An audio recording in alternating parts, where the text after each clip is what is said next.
السلام عليكم ورحمة الله.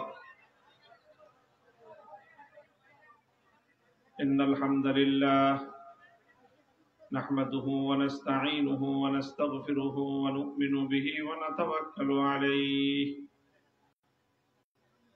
ونشهد أن لا إله إلا الله وحده لا شريك له ونشهد أن سيدنا ومولانا محمدا عبده ورسوله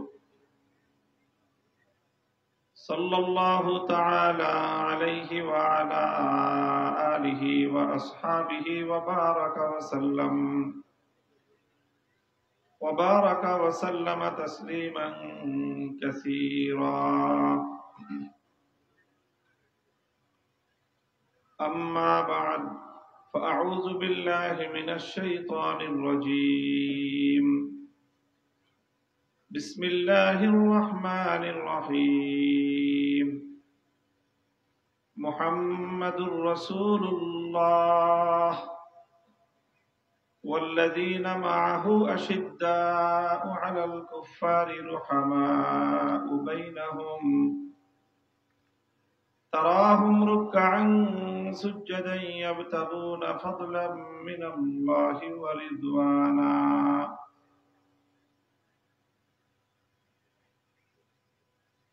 سيماهم في وجوههم من أثر السجود.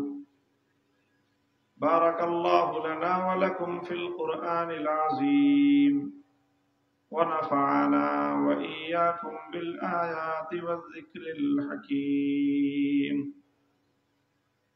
اللهم صل على محمد وعلى آل محمد كما صليت على إبراهيم وعلى آل إبراهيم إنك حميد مجيد. اللهم بارك على محمد وعلى آل محمد كما باركت على إبراهيم وعلى آل إبراهيم إنك حميد مجيد.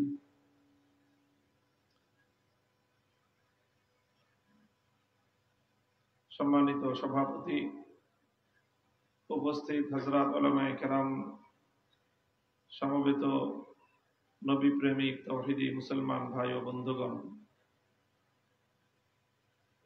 আন্তর্জাতিক সিরাত কনফারেন্স বাস্তবায়ন কমিটির উদ্যোগে আয়োজিত আজকের এই সিরাত কনফারেন্সে আল্লাহ পাক রব্বুল আলামিন আমাদেরকে নবী করিম সাল্লাল্লাহু আলাইহি ওয়াসাল্লামের পবিত্র সিরাতের আলোচনা করবার, শুনবার এবং আমাদের সমাজে মৃতপ্রায় এই সমাজে আবার সিরাতুন নবীর পুনর্জাগরণের মাধ্যমে সিরাত আদর্শের অনুসরণকে সমাজে, জাতির মধ্যে আবার ব্যাপকতর করার লক্ষ্যে আয়োজিত এই সিরাত কনফারেন্সে সমবেত হওয়ার তৌফিক দিয়েছেন রব্বে করিমের বড়ই মেহেরবানি। আল্লাহর দরবারে কালেমাত শুকরের হাদিয়া পেশ করি আলহামদুলিল্লাহ। রাসূল আকরাম সাল্লাল্লাহু আলাইহি ওয়াসাল্লামের সিরাত, নবীর জীবন এক মহা সমুদ্র। উম্মার জন্য, মানব জাতির জন্য জীবনের সকল ক্ষেত্রের সফলতার জন্য সর্বোত্তম আদর্শ, উসওয়া এবং নমুনা হিসাবে আল্লাহ পাক রব্বুল আলামিন তার নবীজিকে এক পবিত্রতম জীবন দান করেছিলেন। নবী করিম সাল্লাল্লাহু আলাইহি ওয়াসাল্লামের বিশাল এবং পরিব্যাপ্ত এই জীবনকে কখনো খুব সংক্ষিপ্ত শব্দের মাধ্যমেও ব্যক্ত করা হয়েছে, আবার সবিস্তারেও অনেকে আলোচনার প্রয়াস পেয়েছেন।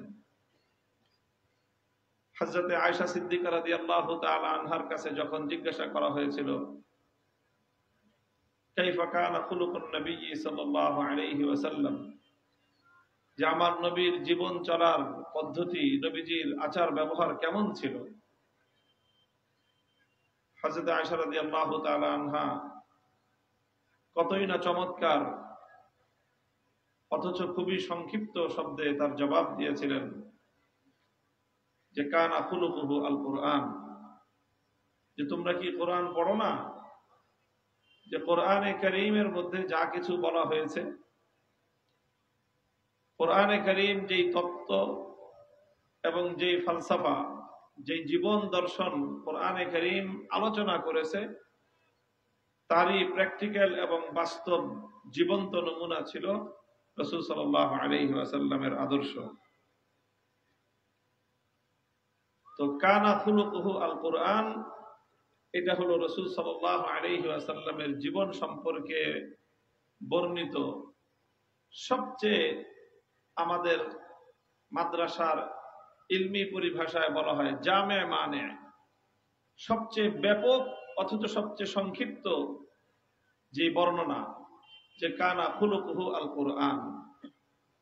কোরআনে কারীমের যে কোনো হেদায়েতের কথা, যে কোনো দিক নির্দেশনার কথা নিয়ে যদি আমরা আলোচনা করি, তাহলে সেখানে রাসূল সাল্লাল্লাহু আলাইহি ওয়াসাল্লামের সিরাত এবং জীবনী থেকে আমরা তার প্র্যাকটিক্যাল নমুনা পেয়ে যাব। লা ইউমকিনু সানাউ কামা কানা হাক্কুহু বা'দা খুদা বুজুর্গ তুই কিসসা মুখতাসার, যে আল্লাহর রাসূল সাল্লাল্লাহু আলাইহি ওয়াসাল্লামের প্রশংসা করতে গেলে সেটা নবী যেমন ছিলেন তেমনটি প্রশংসা করা দুনিয়ার কোনো মানুষের পক্ষে সম্ভব নয়। দুনিয়ার কোনো মানুষ তার নিজের ভাষার মাধ্যমে নবী করিম সাল্লাল্লাহু আলাইহি ওয়াসাল্লামের যথাযথ পরিচয় তুলে ধরতে পারবে না।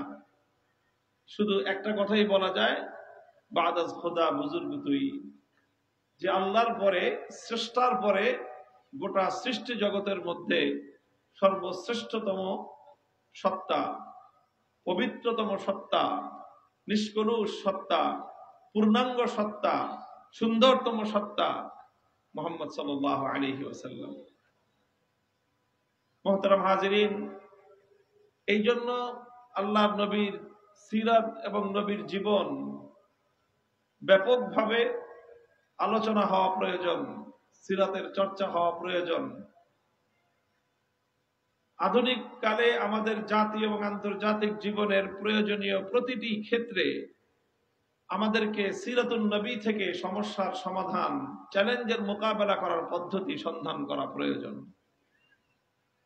আজকে আমরা বাংলাদেশে যেই পরিস্থিতিতে আমরা উপনীত আমাদের জাতীয় জীবনে, একটা তো আছেই যে এই মুহূর্তে আমরা বাংলাদেশ তার ইতিহাসের অন্যতম গুরুত্বপূর্ণ একটা টার্নিং পয়েন্টে আমরা উপনীত। জাতির ইতিহাসের বাক বদলকারী, মোড় ঘুরানো একটা সিচুয়েশন, একটা পরিস্থিতিতে আমরা আজ উপনীত। এখান থেকে জাতি উন্নতির দিকেও উন্নীত হতে পারে, আবার জাতি অবনতির দিকেও অবনত হতে পারে। তো আমাদের এই উভয় সম্ভাবনার মধ্য থেকে জাতিকে যদি আমরা উন্নতির দিকে উন্নত করতে চাই, উন্নতির দিকে যদি আমরা ধাবিত করতে চাই, তাহলে আমরা যারা আল্লাহ রাসূল সাল্লাল্লাহু আলাইহি ওয়াসাল্লামের আদর্শের অনুসারী বলে নিজেদের পরিচয় দেই, আমাদের সবচেয়ে বড় দায়িত্ব হলো আজকের এই প্রেক্ষিতে সিরাতুন নবীর আদর্শকে সমাজে বাস্তবায়ন করার জন্য সম্মিলিত উদ্যোগ গ্রহণ করা। এটা জাতীয় জীবনে যেমন প্রয়োজন, অতি সম্প্রতি কয়েকদিন ধরে একটা বিষয় গোটা বাংলাদেশকে, বাংলাদেশের প্রতিটি বিবেকবান মানুষকে, প্রতিটি ঈমানদার মানুষের বিবেককে নাড়িয়ে দিয়েছে, আমাদেরকে স্তম্ভিত করে দিয়েছে, গোটা মুমিন সম্প্রদায়কে আতঙ্কগ্রস্ত করে দিয়েছে। আপনারা ইতিমধ্যে লক্ষ্য করেছেন যে এক ভয়াবহ ষড়যন্ত্র উম্মার বিরুদ্ধে, বিশেষ করে বাংলাদেশের মুসলিম জাতিসত্তার বিরুদ্ধে এক গভীর চক্রান্ত শুধু পরিচালিত নয়, বরং ভয়াবহ আকারে বিস্তার লাভ করেছে। ঘটনা এর আগে ঘটেছে উত্তরবঙ্গে, বগুড়ার কোন এলাকায় একজন মুসলিম তরুণী তাকে যে কোনো ভাবে প্রলুব্ধ করে একটা বিধর্মী একটা হিন্দু ছেলে তাকে ষড়যন্ত্রের ফাঁদে ফেলেছে এবং সেই মুসলিম তরুণীর সাথে সে যে কোনো ভাবে যে কোনো ছলছুতোয় তার সরলতার সুযোগ নিয়ে তার শ্লীলতাহানি করেছে। সেই ঘটনা রেশ কাটতে না কাটতে এরপরে এই গত সপ্তাহে বাংলাদেশ নাড়িয়ে দেওয়ার মতো ঘটনা, 13 বছরের একটি মুসলিম তরুণী, মুসলিম কিশোরী, মাদ্রাসা শিক্ষার্থী, মাত্র যার বয়স সর্বোচ্চ 13 বছর হতে পারে। যারা পর্যালোচক তারা তো বলতেছেন এই মেয়েটার বয়স আরো কম হবে। ছোট্ট খুকি একটা মেয়ে, পর্দানসীন একটা মেয়ে, মাদ্রাসা পড়ুয়া একটা মেয়ে, সুপরিকল্পিত ভাবে তাকে এক হিন্দু যুবক তার সাথে যে কোনো ভাবেই হোক তার সাথে যোগাযোগ স্থাপন করেছে। এরপরে তার সঙ্গে সম্মিলিত হয়ে আরো কয়েকজন চক্র মিলে তাকে যে কোনো ভাবে তাদের বশীভূত করে অপহরণ করা হয়েছে। অপহরণ করে 3 দিন পর্যন্ত অবরুদ্ধ জায়গায় তাকে আটকে রেখে উপর্যুপরি ধর্ষণের মাধ্যমে সেই মেয়েটার জীবনকে একটা বিষণ্ণ, একটা ভয়াবহ এক জীবনের দিকে তাকে ঠেলে দেওয়া হয়েছে। একটার পর একটা ঘটনা ঘটছে। এরপরে সেই ঘটনাকে কেন্দ্র করে সবচেয়ে লজ্জাজনক, আতঙ্কজনক যে কার্যক্রম হয়েছে সেটা হলো বাংলাদেশ রাষ্ট্রের গুরুত্বপূর্ণ প্রতিষ্ঠান, জনতার আস্থার জায়গা হওয়ার কথা, জনগণের জানমাল এবং ইজ্জতের নিরাপত্তার দায়িত্বে নিয়োজিত প্রতিষ্ঠান, আইন শৃঙ্খলা রক্ষাকারী বাহিনী পুলিশের পক্ষ থেকে এই ঘটনায় যেই নাটক মঞ্চস্থ করা হয়েছে এবং যেইভাবে এই ঘটনার জন্য সাম্প্রদায়িক সম্প্রীতির নামে এবং সাম্প্রদায়িক সম্প্রীতি বজায় রাখার নামে মুসলমানদের গৌরব, মুসলমানদের আত্মমর্যাদাকে ধুলোয় মিশিয়ে দেওয়ার আয়োজন করা হয়েছে। সেখানে ইনিয়ে বিনিয়ে 13 বছরেরও কম একটি কিশোরী মেয়ের উপর দোষ চাপিয়ে একজন হিন্দু যুবকের অপরাধের পাল্লাকে হালকা করার, তার অপরাধকে ঢেকে দেওয়ার একটা কৌশলী উদ্যোগ গ্রহণ করা হয়েছে। মুহতারাম হাজিরিন, ঘটনা আমি লম্বা আলোচনা করব না এগুলো নিয়ে। শুধু এই ঘটনার ব্যাপারে আমি যতটুকু পর্যবেক্ষণ করেছি, যথেষ্ট পর্যালোচনা আমি ব্যক্তিগতভাবে করেছি। আমার কাছে মনে হয়েছে এই ঘটনার আদ্যপান্ত দেখে, বিবরণ পড়ে শুনে, যে এখানে তাকে যে কোনো উপায়ে বশীভূত করে অপহরণ করে তার সঙ্গে আচরণটা করা হয়েছে। বাংলাদেশের প্রচলিত আইনে যদি ধরা হয়, এত কাহিনীর করতে হয় না, এত কাহিনীর প্রয়োজন হয় না। এখানে নানাভাবে অপরাধকে ঢেকে দেওয়ার, আড়াল করার আইন শৃঙ্খলা রক্ষাকারী বাহিনীর পক্ষ থেকে নানা ধরনের কৌশল গ্রহণ করা হয়েছে, যাতে অপরাধের যেই প্রমাণ, সেই প্রমাণকে যেন মুছে ফেলা যায়। এটা গেল। এরপরে একটার পর একটা ঘটনা আপনারা লক্ষ্য করছেন। এই সব ঘটনার মধ্য দিয়ে যেই চিত্রটা সামনে উঠে এসেছে সেটা হলো বাংলাদেশে ইতিপূর্বে চট্টগ্রামের একটা রাষ্ট্রের সবচেয়ে গুরুত্বপূর্ণ প্রতিষ্ঠান বিচার ব্যবস্থা, সেই বিচার বিভাগের সরকারি একজন আইন কর্মকর্তা, একজন প্রসিকিউশন অফিসার শহীদ আরিফুর রহমান আলিফ, তাকে আদালতের চত্বরে, আদালত পাড়ায় দিনে দুপুরে সন্ত্রাসী একটি বাহিনী কুপিয়ে কুপিয়ে, খুঁচিয়ে খুঁচিয়ে গোটা জাতির সামনে তাকে হত্যা করেছে, নির্মমভাবে শহীদ করেছে। এবং সেই সন্ত্রাসী সংগঠনের পরিচয় কোনো গোপন পরিচয় নয়। বাংলাদেশের স্বাধীনতার বিরুদ্ধে সংঘাত এবং চরম আক্রমণকারী একটি প্রতিষ্ঠান ইসকন, যার নাম। সেই ইসকন শহীদ আলিফকে হত্যা করে ক্ষান্ত হয়নি। তাদের মাধ্যমে আজ মুসলিম কিশোরীদের গর্ভে, মুসলিম তরুণীদের গর্ভে হিন্দু প্রজন্ম জন্ম দেওয়ার, হিন্দুদের সন্তান জন্ম দেওয়ার এক ভয়াবহ নীল নকশা নকশা বাস্তবায়নের জন্য তারা মাঠে নেমেছে। এই হলো দেশের পরিস্থিতি।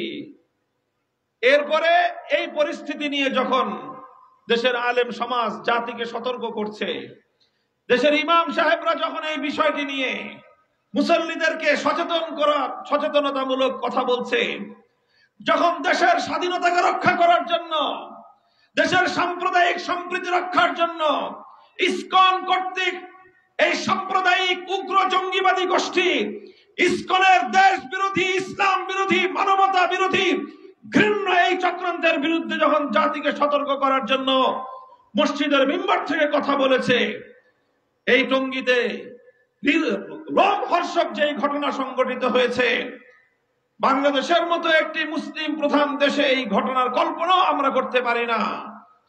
সেখানে সন্ত্রাসীরা টঙ্গীর মতো জায়গা থেকে, জনবহুল জায়গা থেকে অপহরণ করে নিয়ে গেছে তাকে, সেই বাংলাদেশের সীমান্ত এলাকায় সেখানে নিয়ে তারপরে তিনি উদ্ধার হয়েছেন, আবিষ্কৃত হয়েছেন এক ভয়াবহ নির্মম বাস্তবতায়। সেখানে তার পায়ের মধ্যে শেকল পড়ানো, অবরুদ্ধ অবস্থায়, একরকম বেহুশ অবস্থায়, অচেতন অবস্থায় তাকে উদ্ধার করা হয়েছে।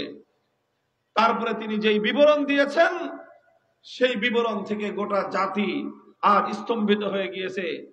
হঠাৎ করেই তাকে অপহরণ করা হয়নি, উপর্যুপরি তাকে হুমকি প্রদান করা হয়েছে, সতর্ক করা হয়েছে, খবরদার যেন ইসকনের বিরুদ্ধে কোনো কথা না বলা হয়, যেন এভাবে এই হিন্দুয়ানি এই ষড়যন্ত্রের বিরুদ্ধে যেন কোনো সচেতনতামূলক আলোচনা না করা হয়। তিনি যখন তাদের হুমকিকে উপেক্ষা করে দায়িত্ব পালনে অব্যাহত রেখেছেন, দায়িত্ব পালন, তখনই তাকে এই ভয়াবহ অপহরণের এই ঘটনা ঘটানো হয়েছে। মুহতারাম হাজিরিন, ঘটনাগুলো একটার পর একটা ঘটতেছে এবং বাংলাদেশের বর্তমান যে রাজনৈতিক ক্রান্তিকাল, সেই ক্রান্তিকালে একটার পরে একটা নাশকতামূলক ঘটনা ঘটতেছে। এই সব কিছু দেখে আমাদের আশঙ্কা তৈরি হচ্ছে যে এখন বাংলাদেশ এক নতুন বাংলাদেশ হিসেবে উপনীত হওয়ার, একটি নতুন পথে যাত্রা করার, ইসলামের পথে বাংলাদেশ মহাসড়কে যাত্রা করবার প্রস্তুতি গ্রহণ করছে। ইসলামের পথে বাংলার এই অগ্রযাত্রাকে রুখে দেওয়ার জন্য আন্তর্জাতিক পর্যায়ে ইসলাম বিরোধী চক্র বাংলাদেশকে আজ টার্গেটে পরিণত করেছে।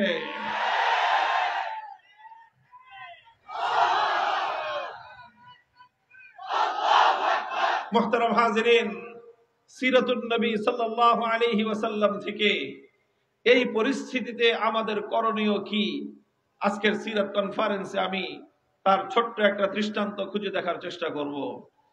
আমরা জানি আল্লাহ রাসূল সাল্লাল্লাহু আলাইহি ওয়াসাল্লাম যখন মক্কা থেকে পবিত্র মদিনায় হিজরত করলেন, মদিনায় হিজরত করার পরে নবী করিম সাল্লাল্লাহু আলাইহি ওয়াসাল্লামের সর্বপ্রথম উল্লেখযোগ্য তাৎপর্যময় ইতিহাস সৃষ্টিকারী ঘটনা ছিল মদিনা সনদ।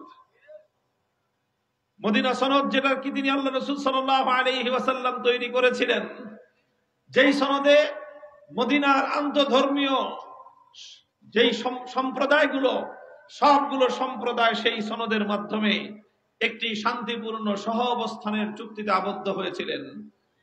মদিনাতে তিন জাতি তখন, ইহুদি, পৌত্তলিক এবং একত্ববাদী মুসলিম, তিন জাতির মধ্যে সম্প্রীতির চুক্তি হলো, সহ অবস্থানের চুক্তি হলো, নিজেদের মধ্যে আস্থা এবং বিশ্বাসের চুক্তি হলো। কেউ কারো বিরুদ্ধে ষড়যন্ত্র করবে না, কেউ কারো বিরুদ্ধে চক্রান্ত করবে না, কেউ কারো বিরুদ্ধে হামলা এবং আক্রমণ পরিচালনা করবে না, কেউ কারো বিরুদ্ধে শত্রুর সাথে হাত মেলাবে না। এই জাতীয় সুস্পষ্ট দফাগুলোর ভিত্তিতে মদিনা সনদ স্বাক্ষরিত হলো। মদিনা সনদের সর্বপ্রথম বড় ধরনের ভঙ্গ হলো একটি ঘটনাকে কেন্দ্র করে। মদিনাতে ইহুদি যে সম্প্রদায়গুলো ছিল, তার মধ্যে উল্লেখযোগ্য সম্প্রদায় গণনা করতে গেলে তিনটি সম্প্রদায় হয়: বনু নজির, বনু কুরাইজা, বনু কাইনুকা। বনু কাইনুকা, বনু নজির আর বনু কুরাইজার পরেই যাদের অবস্থান ছিল মদিনায়। আল্লাহ রাসূল সাল্লাল্লাহু আলাইহি ওয়াসাল্লাম যখন ইসলামী ইতিহাসের প্রথমবারের মতো বদরের রণাঙ্গনে মক্কার কুরাইশদের বিরুদ্ধে যুদ্ধে অবতীর্ণ হলেন, ৩১৩ জন সৈনিক নিয়ে আল্লাহর পয়গম্বরের নেতৃত্বে বদর যুদ্ধে আল্লাহ পাক রব্বুল আলামিন ইসলাম এবং মুসলমানদেরকে ঐতিহাসিক বিজয় দান করলেন। যেই বিজয়ে মুসলমানদের মনোবল আকাশচুম্বী উত্তোলিত হলো, মুসলমানদের আত্মবিশ্বাস বেড়ে গেল।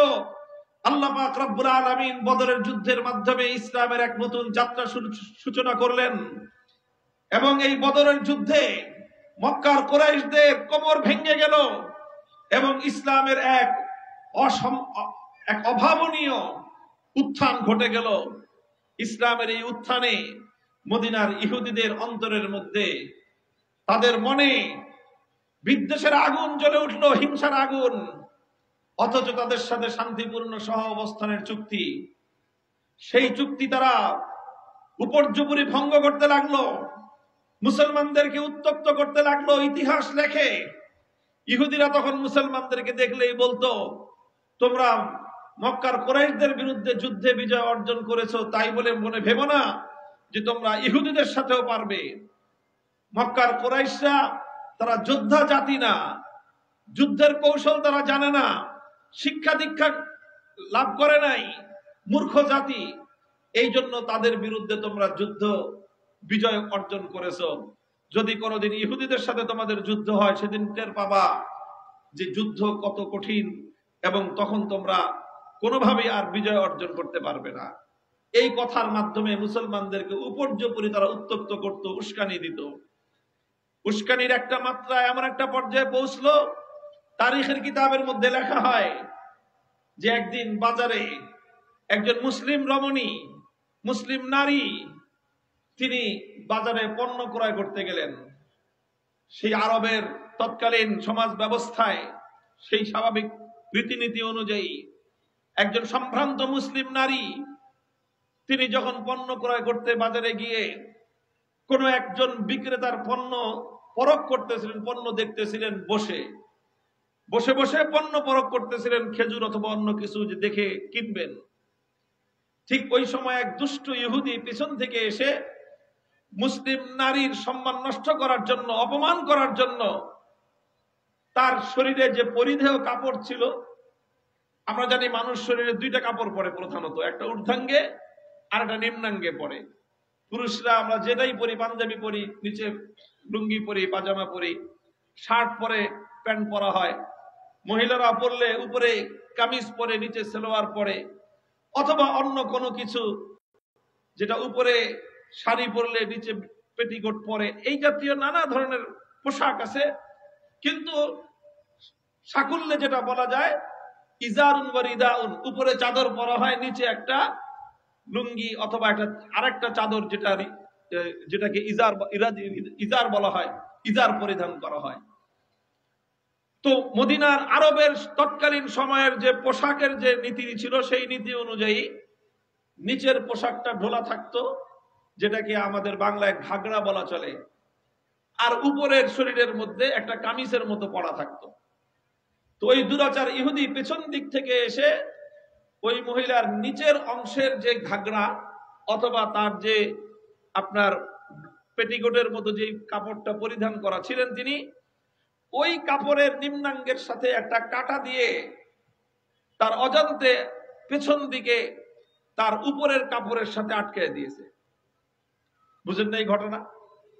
নিচের কাপড়টাকে একটু করে তুলে একটা কাঁটা দিয়ে পিঠের পিছনের কাপড়ের সাথে আটকে দিছে।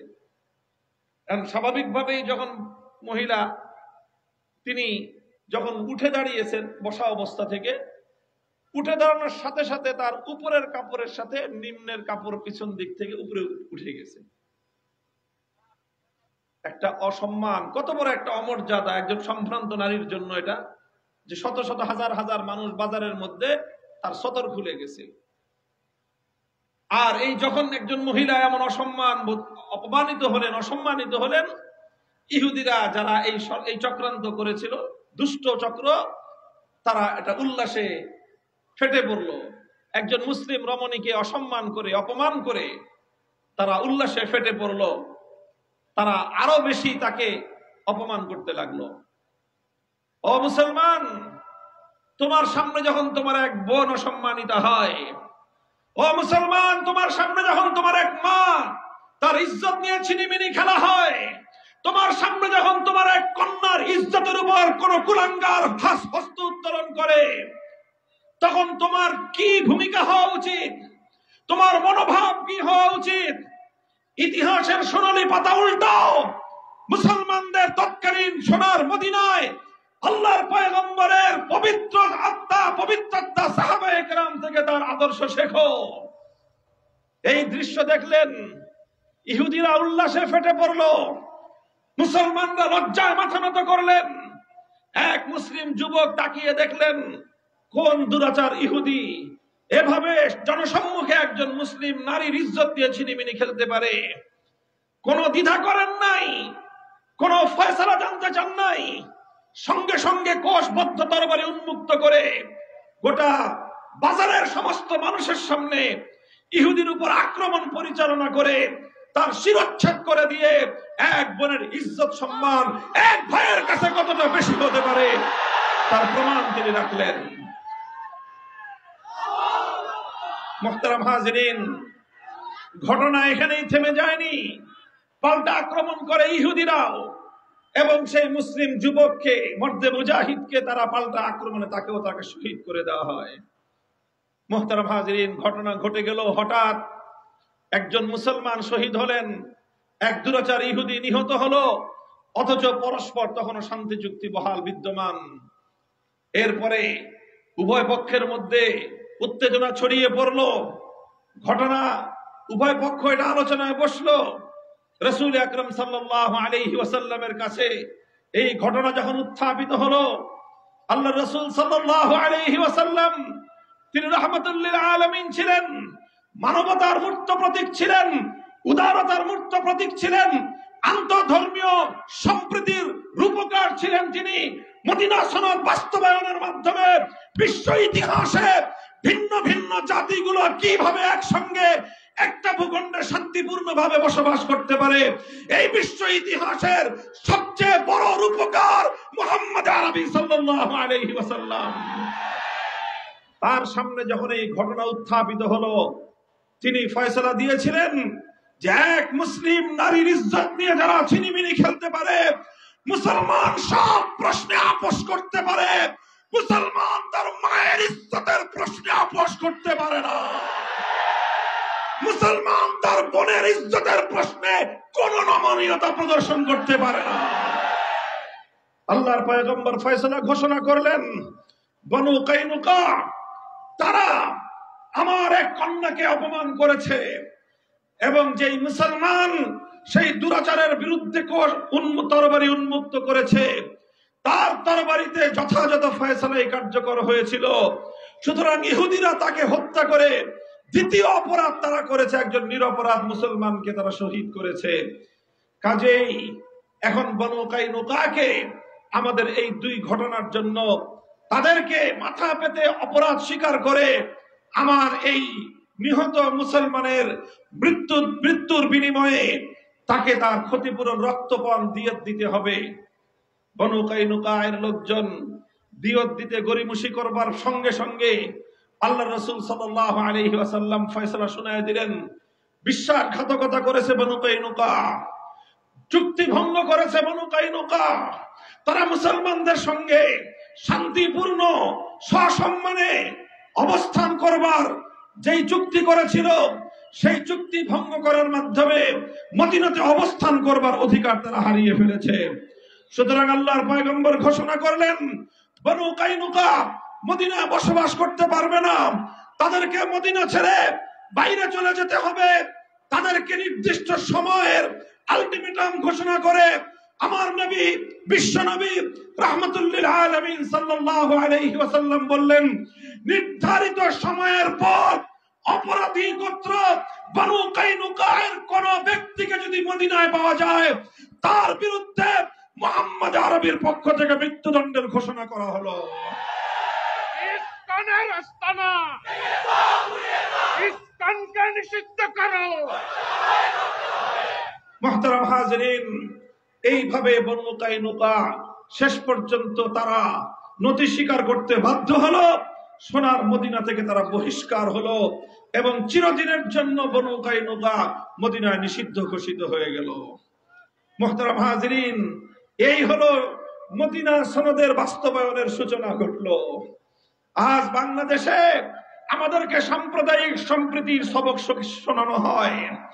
আজ মুসলমানদের 90 ভাগ 92 ভাগ মুসলমানদের মাটিতে শত শত বছর ধরে যে মুসলমানদের পূর্বপুরুষরা চোখের অশ্রু দিয়ে, মাথার ঘাম জড়িয়ে, বুকের রক্ত দিয়ে মুসলিম জাতিসত্তার ভিত্তিতে যে বাংলাদেশ গড়ে তুলেছে, সেই বাংলাদেশে আমরা সম্প্রীতির দৃষ্টান্ত স্থাপন করে শত শত বছর ধরে চলে এসেছি। কিন্তু মনে রাখবে, আমরা যেই মদিনা সনদ অনুযায়ী শান্তি প্রতিষ্ঠা করতে জানি, আমরা যেই মদিনা সনদের অনুসরণে সম্প্রীতির নজির স্থাপন করতে জানি, সেই মদিনা সনদের সম্প্রীতির উপর যদি কোন কুলাঙ্গার আঘাত করে, সে হাত আমরা ভেঙে দিতে জানি, সে হাত আমরা ভেঙে দিতে জানি।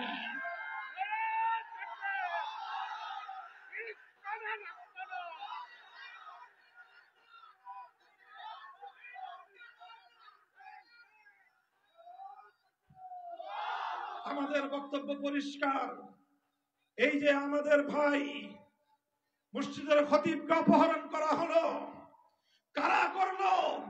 এভাবে একে একে আমার বাংলাদেশ থেকে কখনো আমাদের রাজনৈতিক নেতৃবৃন্দকে ধরে নিয়ে যাওয়া হবে, কখনো আমার বাংলাদেশ থেকে মসজিদের ইমামকে ধরে নিয়ে যাওয়া হবে, আমার বাংলাদেশ থেকে খতিবকে ধরে নিয়ে সীমান্তের অপর প্রান্তে পাচার করে তারপরে বাংলাদেশকে এখানে করতলগত করবার ষড়যন্ত্র করা হবে। যারা বাংলাদেশকে আজও এতটা দুর্বল ভাবে, আমি বলবো তোমরা বোকার স্বর্গে বসবাস করছো। কেন তোমাদের সীমান্তে বারবার আমাদের কাছ থেকে লোক নিয়ে যাওয়া হয়? কেন ইলিয়াস আলীকে এভাবে বাংলাদেশ থেকে গুম করা হয়েছিল? কেন এভাবে সালাউদ্দিন সাহেবকে বাংলাদেশ থেকে ধরে তোমার দেশে কেন নিয়ে যাওয়া হয়? তোমার দেশের সীমান্ত যখন আমার ফেলানি যখন তোমার সীমান্ত পাড়ি দিতে চায়, তখন তোমার ঘাতকের বুলেটের আঘাত আমার মেয়ে ফেলানিকে বুলেট বিদ্ধ করে তার লাশ কাঁটাতারে ঝুলিয়ে রাখো। আমার দেশের নেতৃবৃন্দকে যখন তোমরা ধরে নিয়ে যাও, আমার দেশের ইমাম এবং খতিবদেরকে যখন তোমার দেশে পাওয়া যায়, তখন তোমরা এই ব্যাপারে তোমাদের কাছ থেকে সন্তোষজনক কোনো জবাব আমরা পাই না। মুহতারাম হাজিরিন, আমাদের বক্তব্য পরিষ্কার।